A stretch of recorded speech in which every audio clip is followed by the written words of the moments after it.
Setelah wafatnya Nabi Daud alaihi salam, sebuah babak baru terbuka bagi Bani Israel. Estafet kenabian dan kepemimpinan berpindah kepada putranya, Nabi Sulaiman alaihi salam, seorang pemuda yang sejak kecil diasuh dengan kasih sayang, dididik dengan kesungguhan, dan dibina di bawah bimbingan wahyu. Dari ayahnya ia mewarisi keteguhan hati, kecerdasan luar biasa, dan kesabaran yang menenteramkan jiwa. Al-Quran menegaskan kedudukannya dengan sangat jelas. Dan Sulaiman mewarisi Daud, Al-Quran Surah An-Naml, ayat 16. Menurut tafsir Ibnu Katsir, warisan yang dimaksud bukanlah warisan materi, tetapi warisan kerajaan, kekuasaan, hikmah, dan ilmu kenabian. Allah memilih Sulaiman untuk melanjutkan perjalanan dakwah ayahnya, sekaligus membuka fase kejayaan yang belum pernah dikaruniakan kepada umat manapun sebelumnya. Dengan wafatnya Nabi Daud, Nabi Sulaiman berdiri tegak di hadapan bangsa yang besar, menghadapi amanah yang tidak ringan, namun ia tidak gentar. Ia memahami bahwa kepemimpinan bukan sekadar kedudukan, tetapi ujian dari Allah. Dengan hati yang penuh syukur, ia memulai masa pemerintahannya dengan ketenangan dan doa. Pada suatu hari, Nabi Sulaiman berdiri di hadapan kaumnya, menyampaikan nikmat besar yang Allah anugerahkan kepadanya. Suaranya tenang, namun penuh keyakinan. Wahai manusia, kami telah diajari bahasa burung dan kami diberi segala sesuatu. Sungguh, semua ini benar-benar karunia yang nyata. Al-Quran Surah An-Naml, ayat 16. Ayat ini bukan sekadar kabar tentang karunia unik. Dalam tafsir Ibnu Katsir, dijelaskan bahwa pemahaman terhadap bahasa burung adalah simbol ilmu luas yang Allah berikan, ilmu tentang perilaku makhluk, insting mereka, pergerakan alam, dan tanda-tanda yang tidak disadari manusia. Ini adalah ilmu yang membuka tabir rahasia ciptaan. Ilmu yang membuat Nabi Sulaiman mampu memimpin, bukan hanya manusia, tetapi juga makhluk lain yang sebelumnya tidak terjangkau oleh akal manusia. Bayangkan, di masa itu, ketika manusia hanya memahami bahasa sesamanya, Allah mengajarkan Nabi Sulaiman bahasa makhluk langit, bahasa kehidupan kecil, bahkan pesan tersembunyi dalam gerakan burung. Ia tahu kapan burung berpindah arah, mengerti isyarat peringatan, dan memahami tanda-tanda yang Allah titipkan kepada makhluknya. Karunia ini tidak membuatnya tinggi hati. Ia justru merendah, bersyukur, dan mengakui bahwa semua itu adalah kemurahan Allah. Dari sinilah tampak pribadi seorang nabi. Semakin besar karunia, semakin dalam syukurnya. Ilmu tersebut menjadi fondasi bagi berdirinya kerajaan yang kokoh. Nabi Sulaiman tidak memerintah dengan tangan besi, tetapi dengan hikmah. Ia dikenal sebagai hakim yang adil, pemimpin yang lembut, dan panglima yang tegas dalam menegakkan hukum Allah. Di bawah kepemimpinannya, Bani Israel mencapai wibawa tertinggi. Kota-kota diperbaiki, hukum ditegakkan, rakyat mendapatkan keamanan, dan negeri menjadi makmur. Keadaan ini tidak terjadi semata-mata karena kekuasaan, tetapi karena ilmu yang menuntun keadilan, dan keadilan yang melahirkan kemakmuran. Dari seluruh karunia yang diberikan Allah, ada satu karunia yang paling menonjol, pasukan Nabi Sulaiman. Kekuatan yang menggabungkan 3 jenis makhluk Allah dalam satu komando.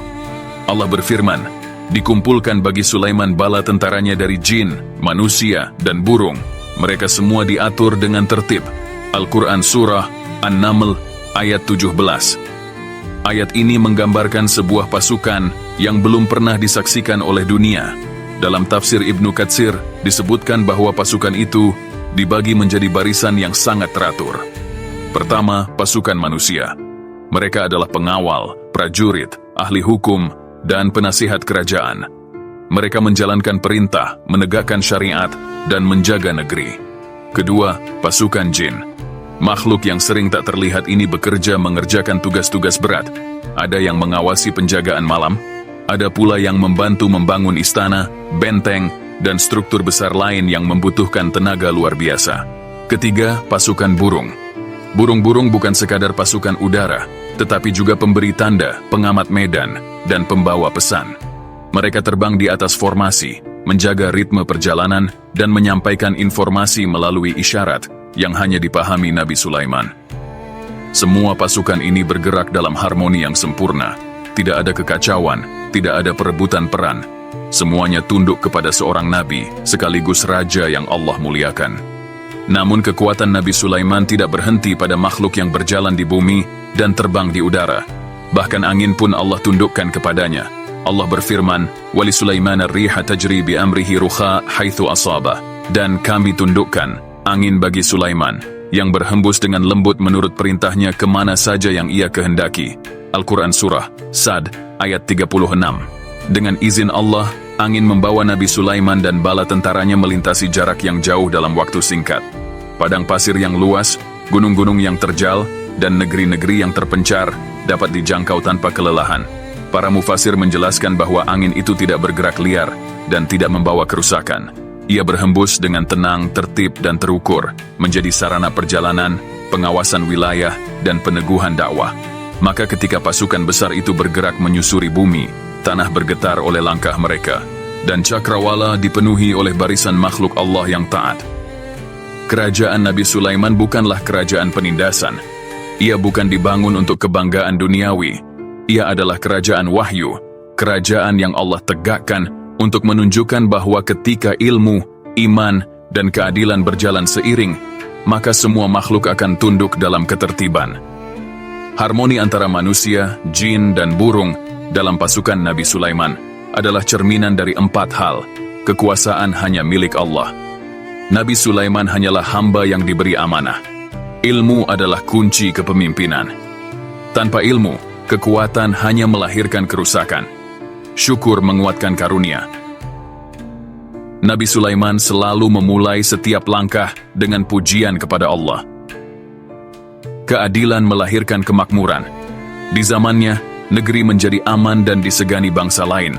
Inilah masa keemasan yang tidak pernah dimiliki oleh siapapun sebelumnya. Sebuah kerajaan yang berdiri atas kehendak Allah, dipimpin oleh seorang nabi yang diberi ilmu mendalam, dibantu oleh pasukan makhluk langit dan bumi, dan dijaga oleh rasa syukur yang tiada henti.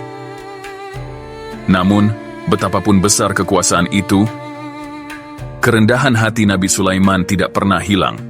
Dan pelajaran itu tampak jelas pada sebuah peristiwa kecil yang Allah abadikan dalam Al-Quran, peristiwa di lembah semut. Ketika pasukan besar Nabi Sulaiman bergerak menyeberangi sebuah lembah, seekor pemimpin semut berseru kepada kaumnya, "Wahai para semut, masuklah ke sarang-sarang kalian, agar kalian tidak diinjak oleh Sulaiman dan tentaranya, sedangkan mereka tidak menyadari." Al-Quran Surah An-Naml ayat 18. Menurut tafsir Ibnu Katsir, suara ini menunjukkan besarnya kerajaan itu, hingga langkah pasukan mampu mengguncang tanah dan membuat makhluk kecil itu khawatir. Mendengar ucapan itu, Nabi Sulaiman tersenyum, bukan karena kebesaran kekuasaannya, tetapi karena kecilnya makhluk itu dan besarnya nikmat Allah yang ia saksikan. Lalu ia pun berdoa, "Ya Tuhanku, ilhamkanlah aku untuk selalu bersyukur atas nikmat-Mu kepadaku dan kepada kedua orang tuaku, dan agar aku mengerjakan amal saleh yang Engkau ridai." Al-Quran Surah An-Naml ayat 19. Dari seekor semut, Allah mengajarkan bahwa kekuasaan sejati bukanlah dominasi, melainkan kepekaan terhadap makhluk paling kecil, serta syukur yang terus hidup, meskipun seseorang memimpin kerajaan sebesar langit dan bumi. Di antara barisan pasukan makhluk langit dan bumi yang Allah tundukkan kepada Nabi Sulaiman alaihissalam, ada satu makhluk kecil yang kelak memegang peranan besar dalam perjalanan dakwah beliau, burung hudhud. Seekor burung kecil, namun cerdas, cepat, dan memiliki kemampuan pengamatan yang sangat tajam. Pada suatu hari, Nabi Sulaiman melakukan perjalanan bersama pasukannya. Barisan jin, manusia, dan burung tersusun dalam formasi yang sangat teratur. Di antara barisan itu, Nabi Sulaiman memperhatikan sesuatu yang janggal. Sang hudhud tidak tampak di tempatnya. Dengan ketegasan seorang nabi sekaligus panglima, ia berkata, "Ma liya la aral hudhuda, am kana minal ghaibin?" Mengapa aku tidak melihat hudhud? Apakah ia termasuk yang tidak hadir? Al-Quran Surah An-Naml ayat 20. Menurut tafsir Ibnu Katsir, Nabi Sulaiman menyadari ketidakhadirannya bukan karena burung itu penting secara fisik, tetapi karena setiap makhluk dalam pasukan memiliki perannya masing-masing. Ketidakhadiran tanpa izin adalah bentuk ketidakdisiplinan yang tidak dapat dibiarkan. Nabi Sulaiman melanjutkan dengan nada yang menunjukkan ketegasan hukum. la'u'adzibannahu 'adzaban syadidan aw la'adzbahannahu aw laya'tiyanni bisultanin mubin. Sungguh, aku akan menghukumnya dengan hukuman berat atau menyembelihnya, kecuali jika ia datang kepadaku dengan alasan yang jelas. Al-Quran Surah An-Naml ayat 21. Namun sebelum perintah itu dijalankan, Hudhud tiba-tiba datang. Sayapnya bergetar, namun sorot matanya menunjukkan kegelisahan sekaligus kegembiraan membawa sebuah kabar besar. Ia berkata, "Ahattu bima lam tuhit bih." Aku mengetahui sesuatu yang belum engkau ketahui. Al-Quran Surah An-Naml ayat 22. Ungkapan ini bukan bentuk kesombongan, tetapi laporan seorang pengamat setia. Ia membawa berita dari tempat yang jauh, sebuah kerajaan megah yang belum diketahui oleh barisan Nabi Sulaiman saat itu. Burung kecil itu melanjutkan, "Waji'tuka min saba'in binaba'in yaqin." Dan aku datang kepadamu dari negeri Saba dengan berita yang pasti. Al-Quran Surah An-Naml ayat 22. Apa yang dibawa oleh seekor burung kecil itu bukanlah kabar biasa. Ia membawa informasi tentang sebuah kerajaan kuat, yang makmur, luas, dan dihormati bangsa-bangsa lain. Hudhud menyampaikan, "Inni wajadtu imra'atan tamlikuhum." Aku mendapati seorang wanita yang memerintah mereka. Al-Quran Surah An-Naml ayat 23. Itulah Ratu Bilqis, pemimpin negeri Saba, sebuah kerajaan besar di wilayah Yaman. Hudhud melihat istana megah, takhta yang indah, dan rakyat yang hidup dalam kemakmuran. Tetapi ia juga melihat sesuatu yang mengguncang tauhidnya. Walaha arsyun azim, ia memiliki singgasana yang besar. Wajadtuha wa qaumaha yasjuduna lisyamsi min dunillah. Aku dapati dia dan kaumnya bersujud kepada matahari, bukan kepada Allah. Al-Quran Surah An-Naml ayat 23 dan 24. Burung kecil itu resah melihat penyembahan mereka kepada matahari, makhluk yang seharusnya tunduk kepada Sang Pencipta. Ia merasa perlu menyampaikan kabar besar ini kepada nabinya. Nabi Sulaiman mendengar laporan itu dengan tenang. Sebagai seorang nabi, ia tidak menerima berita hanya dari satu arah, maka ia berkata, "Sananzuru asadaqta am kunta minal kadhibin." Akan kami lihat, apakah engkau benar atau justru termasuk pendusta. Al-Quran Surah An-Naml ayat 27. Namun sebagai bentuk kebijaksanaan, Nabi Sulaiman tidak mengutus pasukan besar. Ia memulai dakwah dengan sebuah surat. Surat yang diturunkan bukan dengan tinta biasa, tetapi dengan hikmah kenabian. Ia menulis, "Innahu min Sulaiman, wa innahu bismillahirrahmanirrahim, alla ta'lu alayya wa'tuni muslimin." Sesungguhnya surat ini dari Sulaiman, dengan nama Allah yang Maha Pengasih lagi, Maha Penyayang. Janganlah kamu berlaku sombong terhadapku, dan datanglah kepadaku dalam keadaan tunduk. Al-Quran Surah An-Naml ayat 30 dan 31. Hudhud terbang cepat membawa surat itu, melampaui bukit, lembah, dan hamparan pasir yang luas. Ia masuk ke istana megah Bilqis, dan menjatuhkan surat itu tepat di hadapannya. Itulah awal dari pertemuan dua kerajaan, kerajaan wahyu dan kerajaan dunia. Dan itulah permulaan dari sebuah perjalanan keimanan yang kelak akan mengubah masa depan negeri Sabah.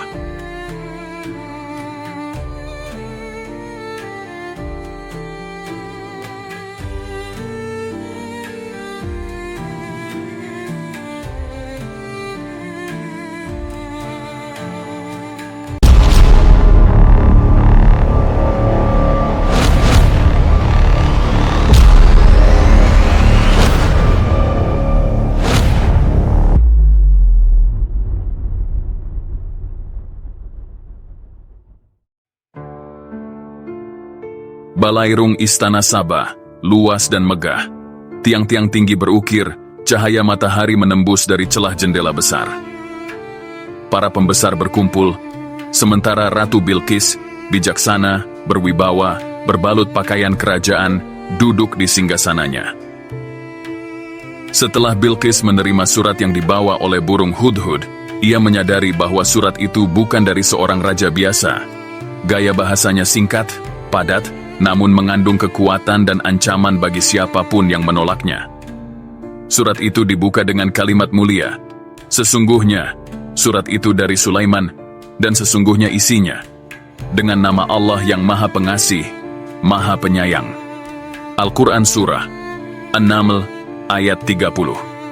Ayat ini Menurut penjelasan para mufassir, menunjukkan bahwa dakwah para nabi selalu dimulai dengan kelembutan dan seruan kepada rahmat Allah sebelum ancaman ditegaskan. Namun isi surat itu tetap tegas.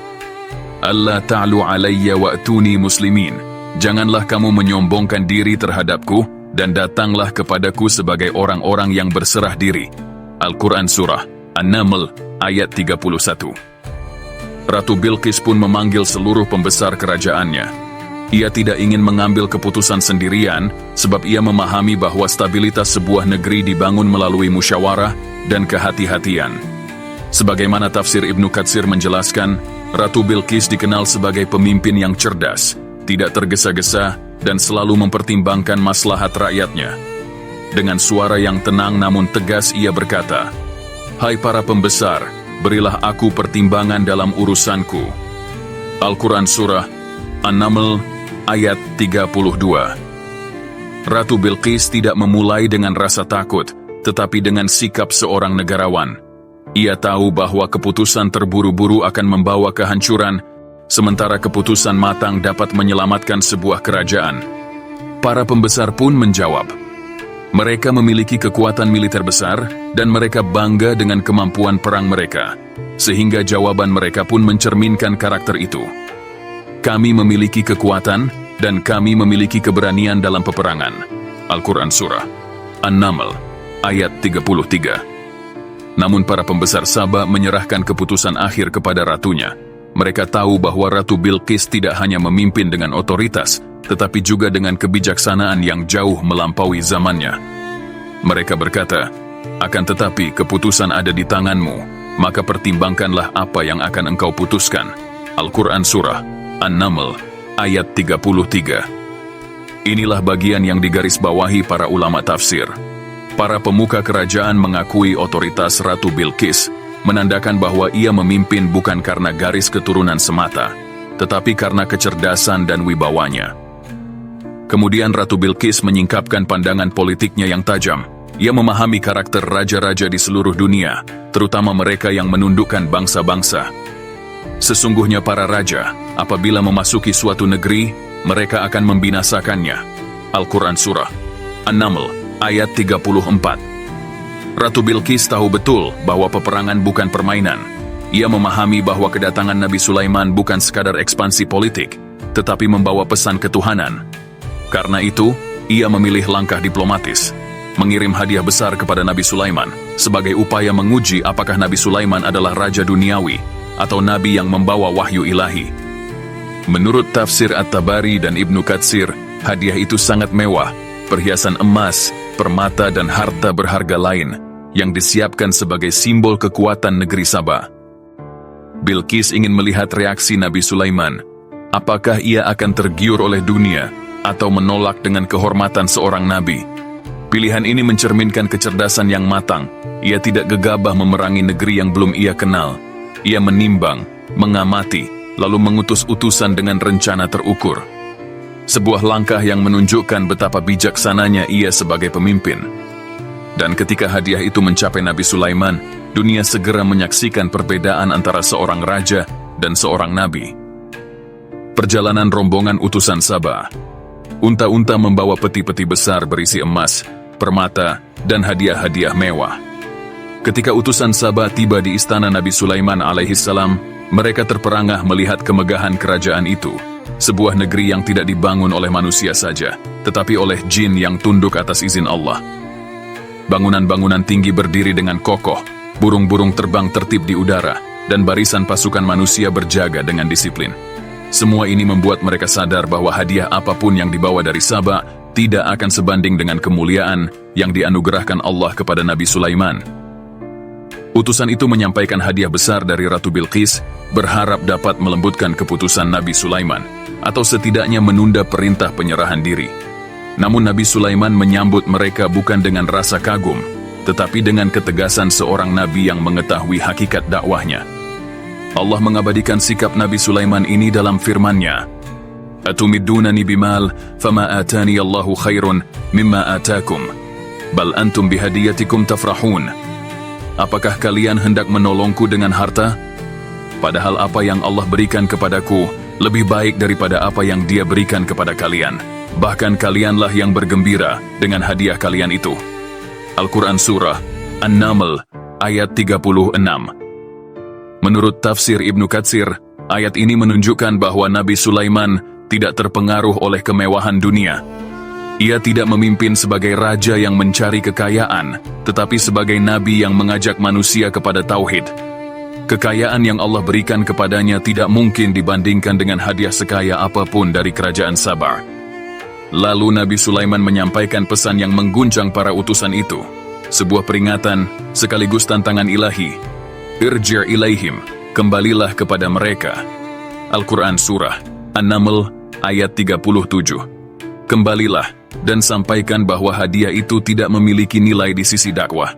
Kembalilah dan beritahukan kepada Bilqis bahwa kerajaan Sulaiman bukan kerajaan yang bisa dibeli atau ditawar. Kembalilah dan katakan bahwa pilihan mereka hanya dua, tunduk kepada Allah atau berhadapan dengan kekuatan besar yang Allah berikan kepada nabinya. Sulaiman melanjutkan, "Falana'tiyannahum bijunudin la qibala lahum biha." Pasti kami akan mendatangi mereka dengan bala tentara yang tidak sanggup mereka hadapi. Al-Quran Surah An-Naml ayat 37. Tafsir menerangkan bahwa pasukan itu bukan hanya manusia, tetapi juga jin dan burung, sebuah kekuatan gabungan yang tidak pernah dimiliki umat manapun di muka bumi.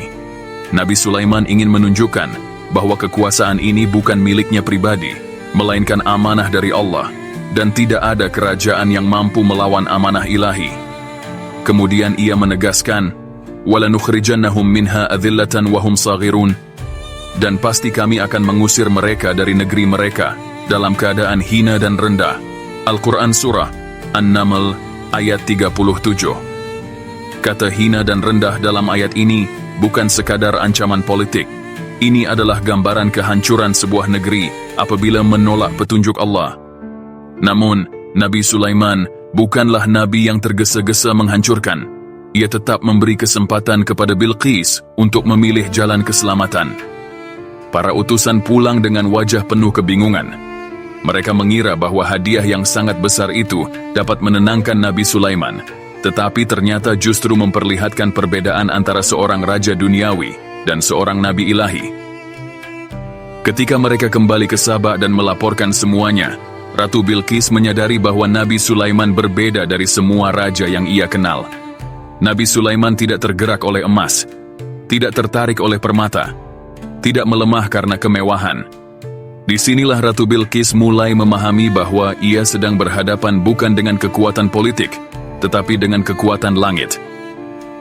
Nabi Sulaiman kemudian mengambil langkah berikutnya, sebuah langkah besar yang akan mengejutkan seluruh negeri Saba. Memindahkan singgasana Ratu Bilqis sebelum ia tiba. Keajaiban ini bukan untuk menunjukkan kekuasaannya, tetapi untuk membuktikan bahwa kerajaan para nabi berlandaskan mukjizat, bukan ambisi. Udara senja di atas istana Nabi Sulaiman. Bayangan burung-burung besar berputar di langit. Pasukan jin tampak bekerja membangun struktur raksasa. Nabi Sulaiman duduk menanti keputusan penting setelah menolak hadiah besar dari negeri Saba. Nabi Sulaiman alaihi salam mempersiapkan langkah berikutnya. Ia ingin menunjukkan kepada Ratu Bilqis bahwa kekuasaan yang Allah berikan kepadanya bukan kekuasaan biasa. Ini bukan sekadar kekuatan pasukan, tetapi kekuatan ilmu, mukjizat, dan kebenaran yang datang dari langit. Allah berfirman, "Qala ya ayyuhal mala'u ayyukum ya'tini bi'arshiha qabla an ya'tuni muslimina." Sulaiman berkata, "Wahai para pembesar, siapa di antara kalian yang dapat membawa kepadaku singgasananya sebelum mereka datang menyerah?" Al-Quran Surah An-Naml ayat 38. Singgasana Ratu Bilqis bukan sembarang kursi kerajaan. Ia adalah simbol kekuasaan terbesar di negeri Saba, terletak dalam istana yang dijaga ketat, dikelilingi pasukan, dan dihiasi emas serta permata. Tidak ada kerajaan manapun yang mampu mencurinya, apalagi memindahkannya dalam sekejap, kecuali dengan izin Allah. Ketika Nabi Sulaiman mengajukan tantangan itu, seluruh majelis sunyi. Para jin dan manusia menatap satu sama lain, mengetahui beratnya permintaan tersebut. Kemudian salah satu jin yang memiliki kekuatan luar biasa menjawab, Al-Quran mengabadikannya. Qala ifritun minal jin, ana atika bihi qabla an taquma min maqamika. Berkatalah ifrit dari golongan jin, aku mampu membawanya kepadamu sebelum engkau berdiri dari tempat dudukmu. Al-Quran Surah An-Naml ayat 39. Menurut tafsir Ibnu Katsir, maksud sebelum engkau berdiri ialah waktu yang sangat singkat, beberapa menit atau bahkan detik. Ini menunjukkan betapa kuatnya jin tersebut, mampu menempuh jarak ribuan kilometer dalam sekejap mata. Namun Nabi Sulaiman masih diam. Ia ingin menunjukkan bahwa kerajaan para nabi tidak hanya bertumpu pada fisik, tetapi juga pada ilmu. Kemudian berdirilah seorang lelaki dari kalangan manusia. Al-Quran menyebutnya, Qala alladhi indahu ilmun minal kitab, ana atika bihi qabla an yartadda ilaika tarfuka. Berkatalah orang yang memiliki ilmu dari kitab, aku dapat membawanya kepadamu sebelum matamu berkedip. Al-Quran Surah An-Naml ayat 40. Ia adalah Asif bin Barkhia, seorang hamba soleh yang memiliki ilmu khusus dari kitab ilmu yang Allah berikan kepada sebagian hambanya yang jujur dan bertakwa. Para ulama menjelaskan bahwa ilmu itu adalah pemahaman tentang Ismullah Al-Azam, nama Allah yang agung, yang apabila dipanjatkan doa dengan menyebutnya, doa itu segera dikabulkan. Dan seketika itu juga, sebelum kelopak mata Nabi Sulaiman turun, singgasana megah dari negeri Sabak telah berdiri di hadapan beliau. Menurut tafsir At-Tabari dan Ibnu Katsir, mukjizat ini menunjukkan bahwa ilmu jauh lebih kuat daripada kekuatan fisik. Jin memang cepat dan kuat, tetapi ilmu dari Allah mengalahkan semua itu. Melihat singgasana itu di hadapannya, Nabi Sulaiman tidak berbangga diri, tidak bersorak, dan tidak kagum pada pasukannya. Ia justru berkata, Hadza min fadli Rabbi, ini adalah karunia Tuhanku. Al-Quran Surah An-Naml ayat 40. Seorang nabi memahami bahwa mukjizat bukan untuk membanggakan diri, tetapi untuk menguji syukur. Ia melanjutkan, liyabluwani aashkuru am akfur, agar dia menguji aku, apakah aku bersyukur atau kufur. Al-Quran Surah An-Naml ayat 40. Inilah puncak kerendahan hati seorang nabi. Ketika sebagian manusia akan bangga dalam kejayaan, Nabi Sulaiman justru takut kepada ujian yang tersembunyi di balik mukjizat. Nabi Sulaiman kemudian memerintahkan agar singgasana itu diubah sedikit bentuknya. Ia ingin menguji kecerdasan Ratu Bilqis ketika ia tiba. Allah berfirman, Nakiru laha arsyaha, nandur atahtadi, am takunu minal ladhina la yahtadun. Ubahlah bentuk singgasananya, agar kami melihat apakah ia dapat mengenalinya atau tidak. Al-Quran Surah An-Naml ayat 41. Tafsir Ibnu Katsir menjelaskan bahwa perubahan itu bukan untuk memperdaya, tetapi untuk menilai kecerdasannya, apakah ia memiliki kehalusan jiwa yang mampu menangkap kebenaran ketika bukti nyata terlihat. Nabi Sulaiman sedang mempersiapkan sesuatu yang lebih besar dari sekadar pemindahan singgasana. Ia sedang mempersiapkan sebuah momen ketundukan ketika seorang ratu yang bijaksana akan menemukan kebenaran melalui perpaduan antara mukjizat, kecerdasan, dan kelembutan dakwah. Rombongan Ratu Bilqis mendekati wilayah kerajaan Nabi Sulaiman. Langit cerah, burung-burung melayang dalam formasi rapi di udara, seakan menyambut kedatangannya. Setelah menempuh perjalanan panjang, Ratu Bilqis tiba di pusat pemerintahan Nabi Sulaiman alaihissalam. Ia datang bukan sebagai musuh, bukan pula sebagai pesaing politik, tetapi sebagai seorang pemimpin yang ingin memahami kebenaran yang belum ia ketahui. Keputusan ini lahir dari kebijaksanaannya. Ia telah melihat tanda-tanda mukjizat dari jarak jauh, dimulai dari laporan Hudhud, hingga kedatangan utusan Nabi Sulaiman yang membawa pesan tegas dan penuh wibawa. Ketika rombongan itu memasuki istana, mereka menyaksikan pemandangan yang belum pernah dilihat oleh bangsa manapun. Para jin bekerja dengan tertib di berbagai bangunan, burung-burung bertugas di udara, dan pasukan manusia berdiri dalam barisan yang rapi. Semuanya bergerak dalam keselarasan yang sempurna. Sebelum menghadap Nabi Sulaiman, Ratu Bilqis diperlihatkan sesuatu yang mengejutkannya, singgasananya sendiri, yang telah dipindahkan oleh mukjizat Allah, namun diubah sebagian bentuknya. Allah berfirman, "Falamma ja'at qila ahakadha arshuki." Maka ketika ia datang, dikatakan kepadanya, "Seperti inikah singgasanamu?" Al-Quran Surah An-Naml, ayat 42. Menurut tafsir Ibnu Katsir, perubahan itu dibuat untuk menguji apakah Ratu Bilqis adalah pemimpin yang cerdas, mampu melihat kebenaran melalui tanda-tanda. Ratu Bilqis menjawab dengan penuh hati-hati, ia seakan-akan itulah singgasanaku. Al-Quran Surah An-Naml, ayat 42. Jawaban ini menunjukkan kecerdasannya. Ia tidak terburu-buru memastikan, tetapi tidak pula menolak kemungkinan. Para ulama menyebut ini sebagai tanda bahwa Ratu Bilqis memiliki kejernihan hati, siap menerima kebenaran sebagaimana adanya. Nabi Sulaiman kemudian mempersiapkan ujian terakhir, yang bukan untuk mempermalukan, tetapi untuk membuka mata Ratu Bilqis terhadap kekuasaan Allah yang hakiki. Ia mengundang Ratu Bilqis masuk ke dalam aula megah, yang lantainya dibuat dari kristal jernih dan kaca bening, sementara di bawahnya mengalir air, lengkap dengan ikan-ikan yang berenang seakan berada di sungai sungguhan. Allah berfirman, "Qila laha idkhuli as-sarha falamma ra'athu hasibathu lujjatan." Dikatakan kepadanya, masuklah ke dalam istana ini. Maka ketika ia melihat lantai itu, ia menyangkanya sebagai hamparan air. Al-Quran Surah An-Naml, ayat 44. Ratu Bilqis mengangkat bagian bawah pakaiannya agar tidak basah. Ia benar-benar menyangka lantai itu adalah air. Namun Nabi Sulaiman menjelaskan, "Qala innahu sarhun mumarradun min qawarir." Ini adalah lantai istana yang terbuat dari kaca. Al-Quran Surah An-Naml, ayat 44. Menurut tafsir Al-Qurtubi, momen ini memperlihatkan dua hal. Mukjizat teknis yang Allah berikan kepada Nabi Sulaiman, kemampuan membangun arsitektur yang belum pernah ada sebelumnya. Ujian untuk Ratu Bilqis, agar ia melihat bahwa kerajaan Nabi Sulaiman bukan seperti kerajaan manusia biasa, tetapi kerajaan yang dibangun atas kekuasaan Allah. Melihat semua tanda ini, mukjizat pemindahan singgasana, keindahan istana kaca, ketertiban pasukan jin dan manusia, Ratu Bilqis tidak lagi memiliki keraguan.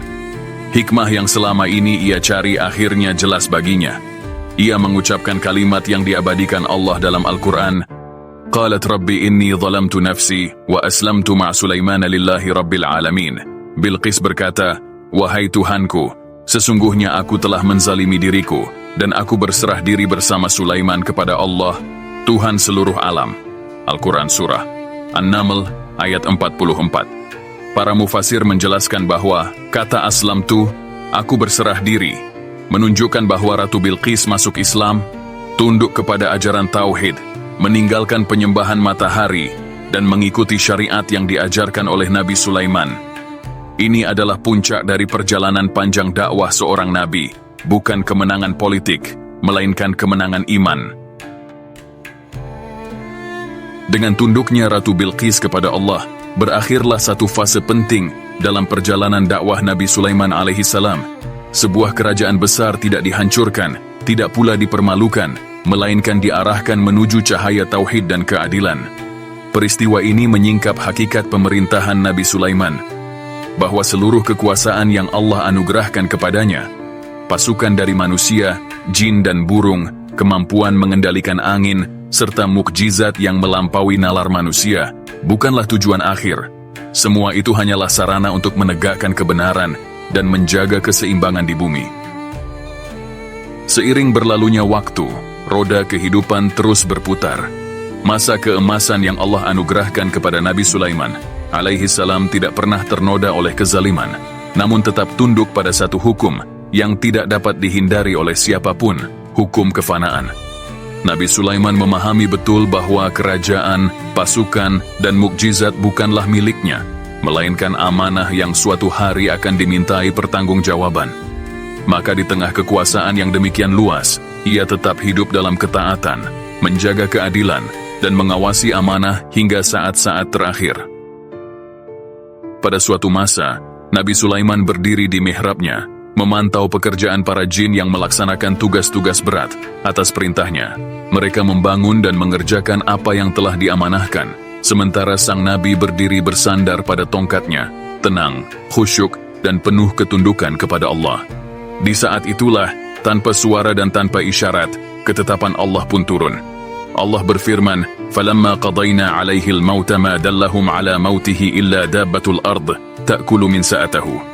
Maka ketika kami telah menetapkan kematian baginya, Tidak ada yang menunjukkan kepada mereka kematiannya kecuali rayap yang memakan tongkatnya.